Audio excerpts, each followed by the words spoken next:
사도 요한은 이제 하나님의 인침을 받지 않은 이 땅의 3분의 1의 그 사람을 죽이는 여섯째 나팔 심판이 집행되고 이제 일곱 번째 나팔 심판이 집행되기 전에 다른 사건을 목격했던 것을 보게 됩니다.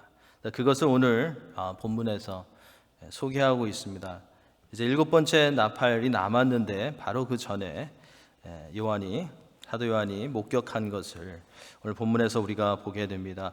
이처럼 이 계시록에는 이렇게 한 개의 심판에서 다른 그런 심판으로 이어지기 전에 어떤 내용이 삽입되는 것을 우리가 자주 볼 수 있습니다. 7장에서는 여섯째인 심판과 일곱째인 심판 사이에 하나님의 인침을 받은 수많은 사람들이 천상에서 보좌에 계신 하나님과 어린 양께 경배하는 그런 장면이 들어가는 것을 우리가 보았습니다. 이와 같이 오늘 본문인 10장과 또 다음 시간에 보게 될 11장에서는 마지막 일곱 번째 나팔 심판이 시작되기 전에 작은 두루마리와 또 두 증인에 대한 그런 내용이 들어가 있는 것을 우리가 볼 수 있습니다. 오늘 본문은 이 하늘에서 힘센 천사가 작은 두루마리를 들고 내려오는 것으로 시작합니다. 사도 요한의 설명에 따르면 이 천사의 얼굴은 해 같고 그 발은 불기둥 같고 그 머리 위에 무지개가 있고 그 손에는 작은 두루마리가 있고 바다와 땅에 이 천사가 한 발씩 밟고 있는 것을 우리가 볼 수 있습니다.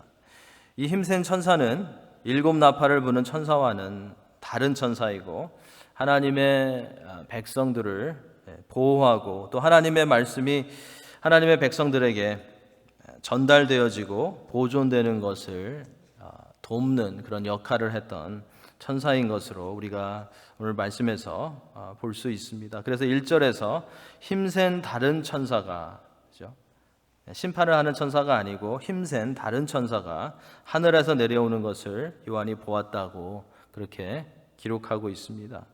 힘센 천사라고 했고 이 두루마리를 가지고 하늘에서 내려온다라는 것을 볼 때 이 천사는 미가엘이나 어떤 가브리엘과 같이 높은 위치에 있는 그런 천사인 것을 우리가 알 수 있습니다. 이 힘센 천사에 대한 이 구체적인 설명이 이제 이어서 여러 가지로 나옵니다. 구름을 입고 하늘에서 내려온다라는 것을 볼 때 이 본문의 배경은 하늘이 아니라 이 땅인 것을, 지상에서 일어나는 것임을 우리가 알 수 있습니다.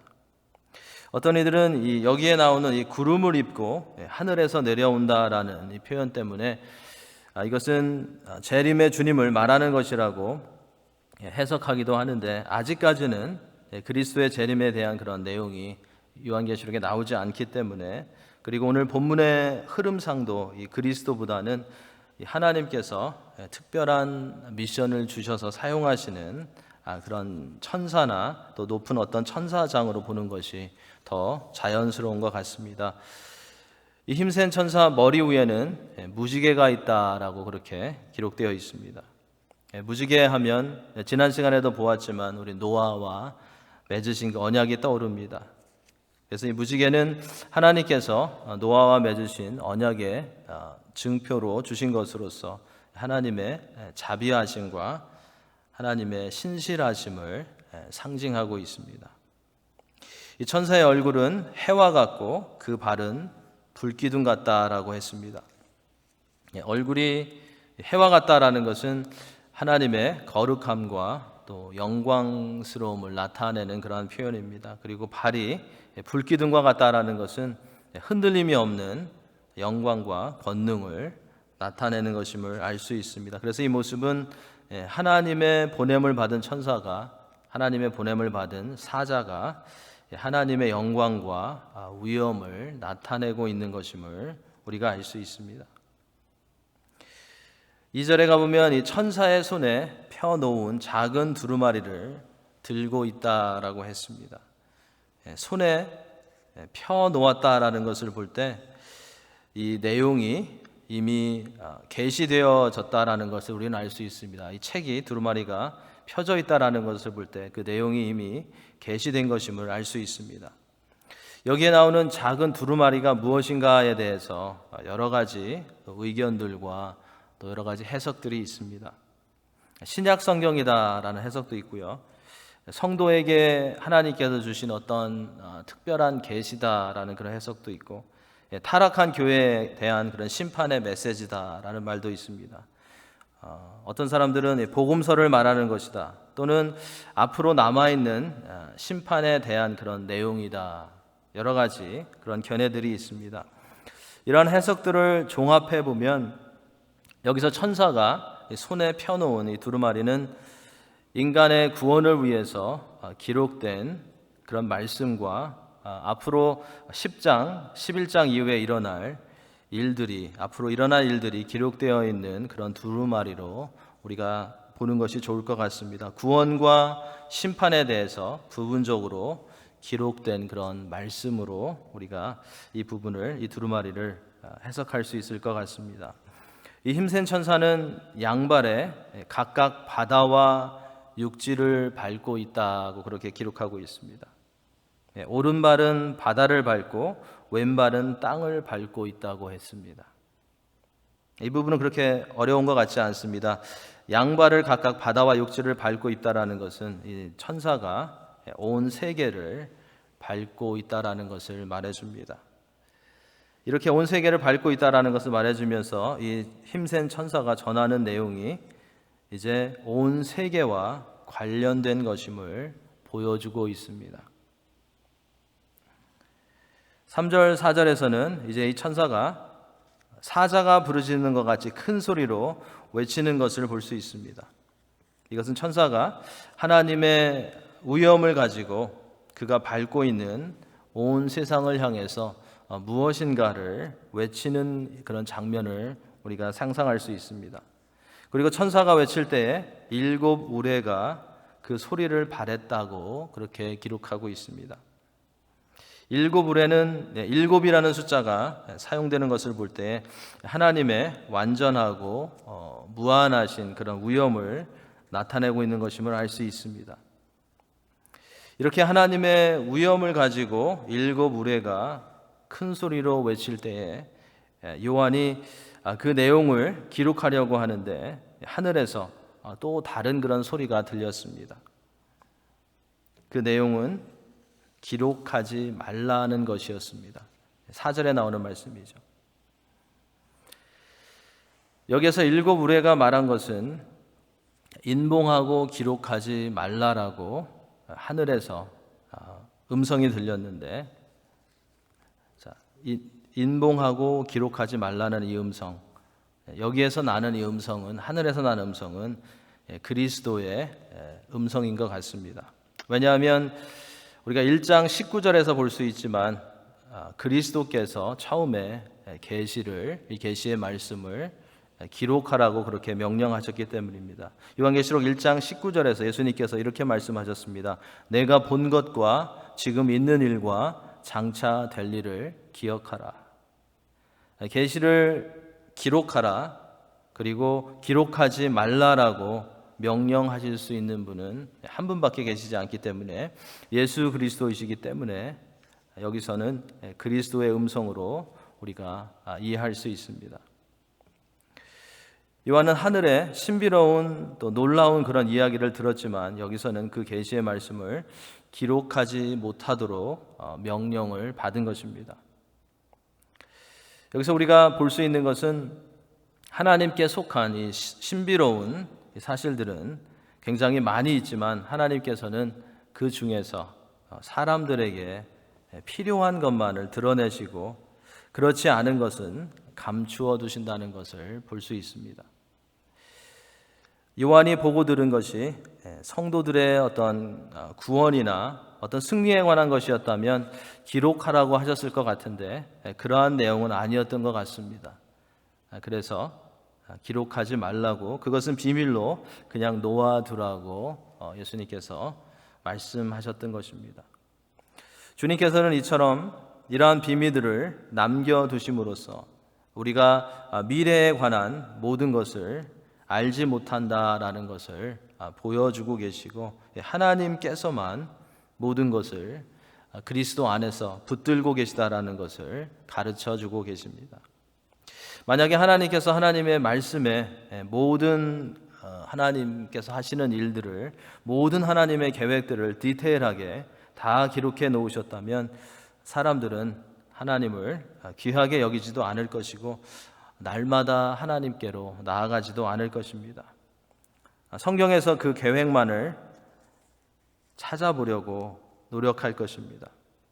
이러한 면에서 하나님께서 우리에게 다 알려주시지 않고 어떠한 것들을 비밀로 남겨놓은 것, 비밀을 감춰놓은 것은 감사한 일이고, 또한 우리로 하여금 하나님을 신뢰하고 또 하나님께로 나아가게 하는데 도움이 되는 그런 은혜임을 우리가 깨닫게 됩니다.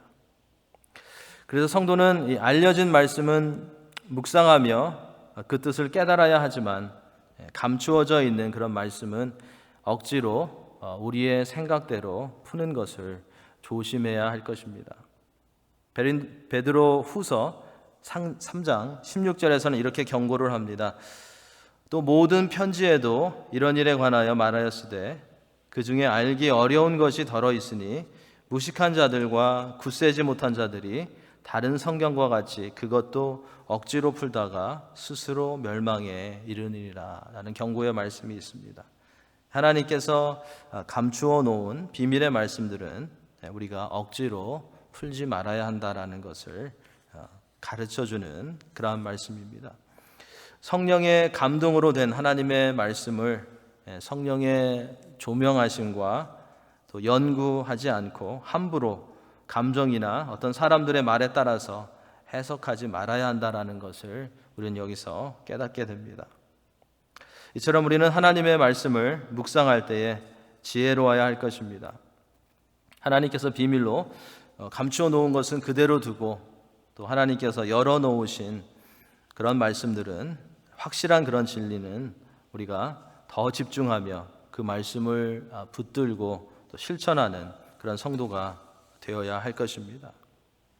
성경에서 정확하게 설명해 주지 않는 부분을 우리가 탐구할 수 있고 연구는 할 수 있겠지만, 그러한 부분들을 또 너무 오랫동안 붙잡고 있기보다는 확실한 복음에 귀를 기울이고 또 그 복음의 말씀을 우리의 것으로 만들고 이웃과 또 가족들에게 전할 수 있는 그런 지혜로운 하나님의 자녀들이 되어야 할 것입니다.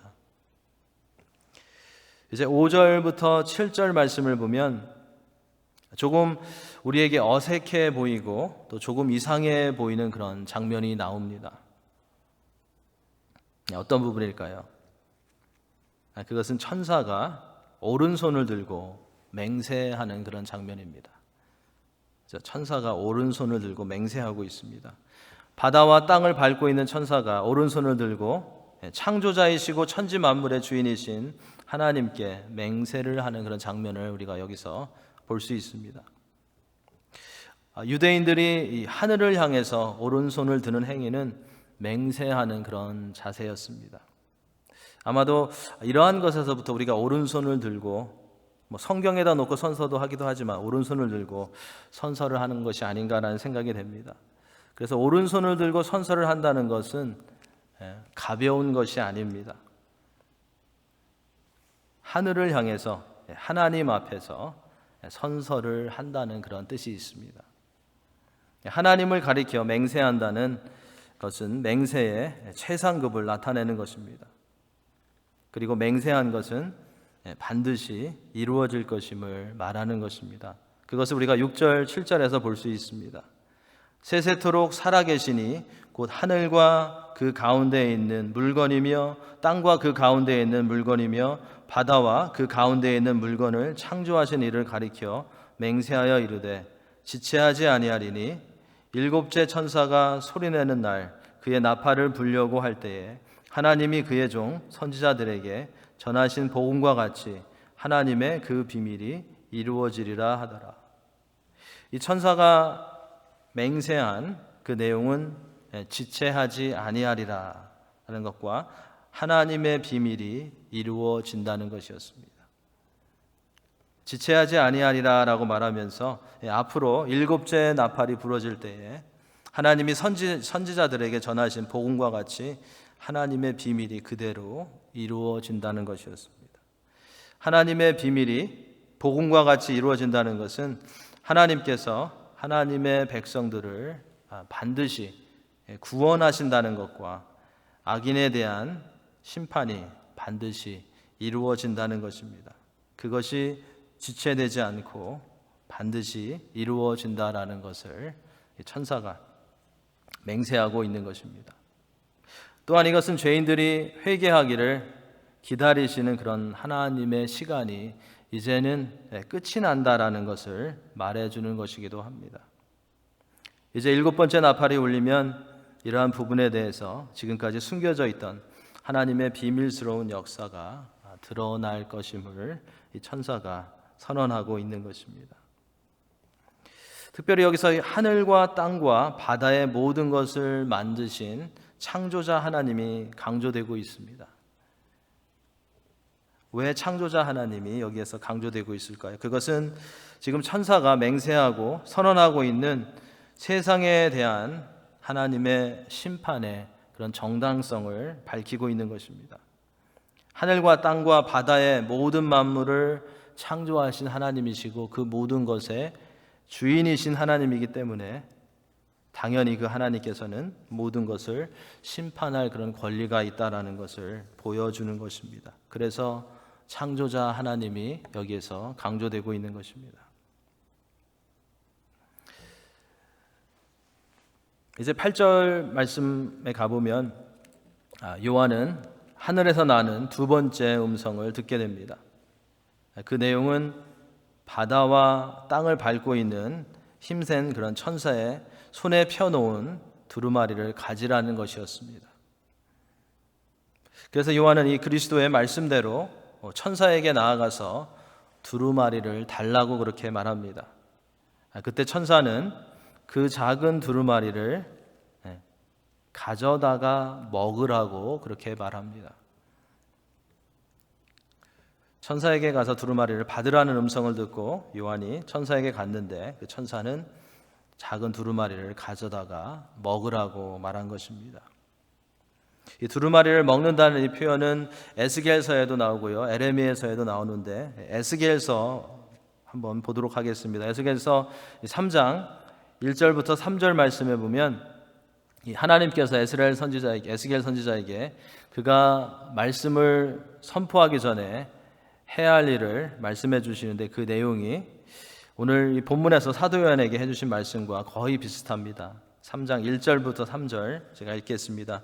또 그가 내게 이르되 인자야 너는 발견한 것을 먹으라. 너는 이 두루마리를 먹고 가서 이스라엘 족속에게 말하라 하시기로 내가 입을 벌리니 그가 그 두루마리를 내게 먹이시며 내게 이르시되 인자야 내가 내게 주는 이 두루마리를 내 배에 넣으며 내 창자에 채우라 하시기에 내가 먹으니 그것이 내 입에서 달기가 꿀 같더라.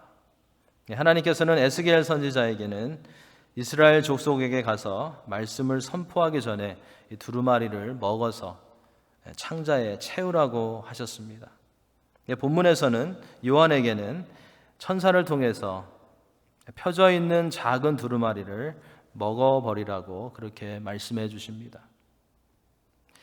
이 본문에서 이 먹는다는 이 표현은 하나님의 계시를 말씀을 단순히 가지고 있을 뿐만 아니라 자신의 것으로 만든다라는 그런 의미를 가지고 있습니다. 많은 이들은 이 성경책을 가지고 있거나 성경 공부를 하거나 중요한 성경 구절을 외우고 있다고 해서 하나님의 말씀을 먹었다고 하나님의 말씀을 자기의 것으로 만들었다라고 그렇게 생각을 합니다. 그런데 말씀을 먹고 그것을 진정으로 나의 것으로 삼았다라는 것은 말씀을 가지고 있을 뿐만 아니라 그 말씀을 마음에 새기고 삶 가운데 그 말씀을 실천하는 것을 말합니다. 신명기 6장 5절 말씀이 이것을 또 잘 설명해 주고 있습니다. 오늘 내가 내게 명하는 이 말씀을 너는 마음에 새기고, 말씀을 먹는다는 뜻입니다. 우리가 잘 아는 여호수아 1장 8절 말씀도 이것을 잘 설명해 줍니다. 이 율법책을 내 입에서 떠나지 말게 하며 주야로 그것을 묵상하여 그 안에 기록된 대로 다 지켜 행하라. 그리하면 내 길이 평탄하게 될 것이며 내가 형통하리라.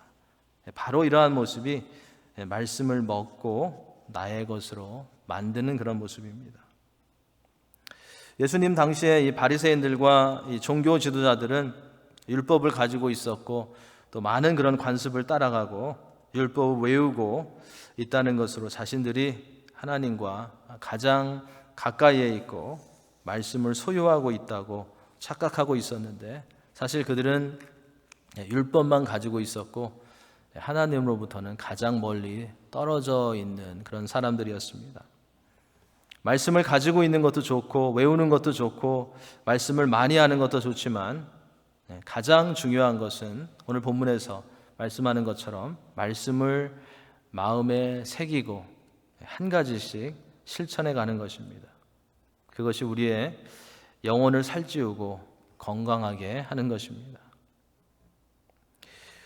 두루마리를 가져다가 요한에게 먹으라고 그렇게 하는 음성을 들었는데요. 이 두루마리를 먹으면 이 천사는 내 배에는 쓰나 내 입에는 꿀같이 달리라고 그렇게 말해줍니다. 위에서 살펴보았던 에스겔 선지자는 하나님께서 주시는 두루마리를 먹었을 때 내 입에서 꿀같이 달았다고라고만 했는데, 오늘 본문에서는 요한에게 쓰기도 할 것이라고 예고해 주는 것을 볼 수 있습니다. 하나님의 말씀이 꿀같이 달기도 하고 스윗하기도 하고 하지만 쓰기도 할 것이라는 그런 말씀입니다. 비럴할 것이라는 것입니다. 그래서 요한이 이 두루마리를 먹었는데 그 맛이 천사가 말해준 대로 입에서는 꿀같이 달았는데 나중에는 배에서 쓰게 되었다라고 9절 10절에서 말씀하고 있습니다. 입에는 달았는데 나중에 배에서 쓰게 되었다라는 이 말씀은 요한이 그 하나님의 계시의 말씀을 받을 때에는 기쁨으로 받았지만 그 이후에는 어떤 일이 있었던 것 같습니다. 하나님의 계시의 말씀이기 때문에 기쁨으로 받았는데 그 말씀 가운데 포함되어 있는 하나님의 심판에 대한 그런 내용을 요한이 살펴보았을 때 근심이 되었던 것입니다. 그래서 배에서는 쓴 것과 같이 되었다라고 말하고 있는 것입니다. 요한은 구원과 심판에 관한 메시지를 접하면서 그의 마음이 힘들어졌던 것 같습니다. 우리 영어에도 sweet and bitter라는 그런 표현이 있죠. 말씀 받은 건 좋았는데, 구원에 관한 그런 말씀은 좋았는데 이어지는 심판에 관한 말씀을 보았을 때 그가 비럴했던 것입니다. 누가복음 19장에 보면 예수님께서 예루살렘 성에 가까이 오셔서 이 성을 보시면서 자기 백성들에게 닥칠 그런 화를 보시고 근심하면서 눈물을 흘리셨다라는 그런 기록이 있는데, 이처럼 사도 요한도 이 두루마리에 적혀 있는 세상 모든 사람들에게 닥칠 그런 환난과 심판을 깨닫고서는 괴로워할 수밖에 없었던 것입니다. 하나님의 말씀은 기쁨과 확신을 주는 말씀들도 있지만 우리에게 죄와 심판에 대한 그런 경고를 주는 그런 말씀도 많이 있습니다. 그리고 우리를 회개로 이끄는 거룩한 그런 근심과 또 슬픔에 빠지게 하는 그런 말씀들도 있습니다. 그래서 하나님의 말씀을 묵상할 때에 기쁨과 함께 슬픔도 있고 또 달고 좋은 부분도 있는 동시에 쓰고 아픈 그런 부분도 있는 것입니다. 우리는 요즘 하나님의 말씀을 읽고 묵상하면서 이러한 것들을 말씀을 통해서 느끼고 또 체험하고 있는지 살펴보면서 우리의 마음을 점검해 보아야 할 것입니다. 하나님의 말씀을 볼 때마다 기쁨이 있는지 슬픔이 있는지, 달고 좋은 부분도 있지만 또 쓰고 죄 때문에 아픈 그런 부분도 있는 것이 정말 정상인 것을 우리는 기억해야 할 것입니다. 이제 본문의 마지막 절로 가보겠습니다. 11절에서 천사가 또는 그리스도께서 이제 요한이 많은 백성과 나라와 방언과 임금에게 다시 예언해야 한다라는 그런 말씀을 하고 있습니다. 사실 요한은 지금까지 7인 심판과 6번째 나팔 심판까지를 이 독자들에게 예언한 것이었습니다. 그래서 11절에서는 앞으로 마지막 7번째 나팔 재앙이 시작될 것이기에 그것을 예언하라는 그런 것입니다. 이렇게 다가오고 있는 요한의 배에서 썼던 재앙을 예언하라는 이 말씀 가운데는 사람들이 듣고 회개할 수 있도록, 마지막 기회니까 사람들이 듣고 회개할 수 있도록 외치고 그들을 도우라는 그런 뜻이 담겨져 있습니다. 7번째 나팔 재앙이 시작되면 회개하고 돌아설 수 있는 그런 기회들이 이제는 없어지기 때문에 경고와 심판과 예고의 말씀을 선포하라는 것이었습니다. 이것은 아직까지 사도 요한이 할 일이 남아있다는 것을 말씀해 주시는 것입니다. 그리고 이루어야 하는 그런 미션이 있다는 것을 보여주시는 것입니다. 우리에게도 똑같이 적용할 수가 있겠죠. 아직까지 우리가 할 일이 남아있다는 것, 아직까지 그리스도의 복음을 선포해야 하는 그런 미션이 우리에게 주어졌다는 것을 보여주시는 그런 말씀입니다. 오늘 우리가 살펴본 힘센 천사로부터 사도 요한인 작은 그 두루마리를 받아 먹는 것에 관해서 다룬 말씀을 통해서 몇 가지 교훈을 얻게 됩니다.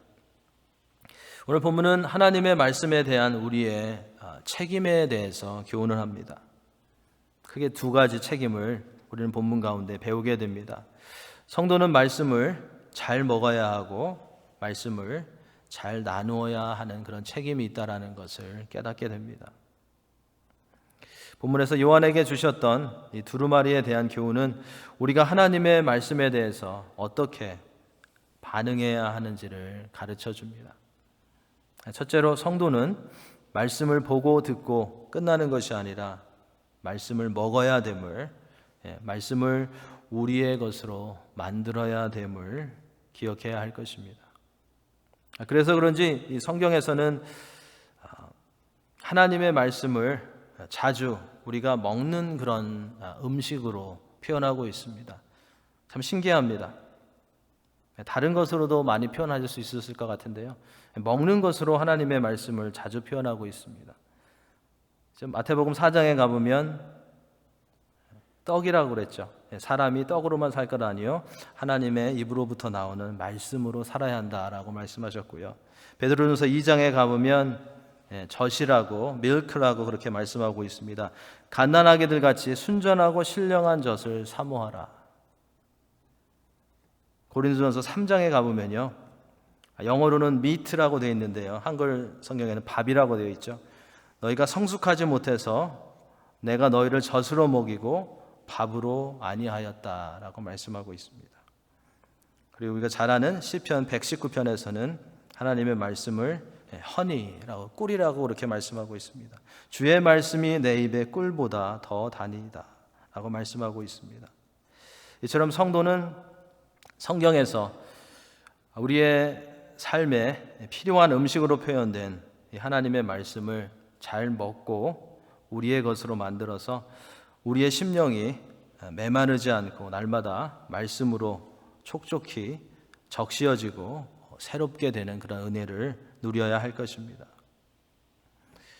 나는 하나님의 말씀을 어떻게 보고 있고 또 그 말씀에 어떻게 반응하고 있는지 오늘 저녁에 한번 점검해 보시고 말씀을 통해서 기쁨을 얻기도 하고 거룩한 근심을 느끼기도 하고 마음을 쓰게도 하고 달게도 하는 그런 하나님의 말씀을 통한 은혜를 체험하시는 그런 성도님들이 되시기 바랍니다. 둘째로 성도는 말씀을 잘 나누어야 한다라는 것을 요한에게 주신 이 말씀 가운데 우리가 배우게 됩니다.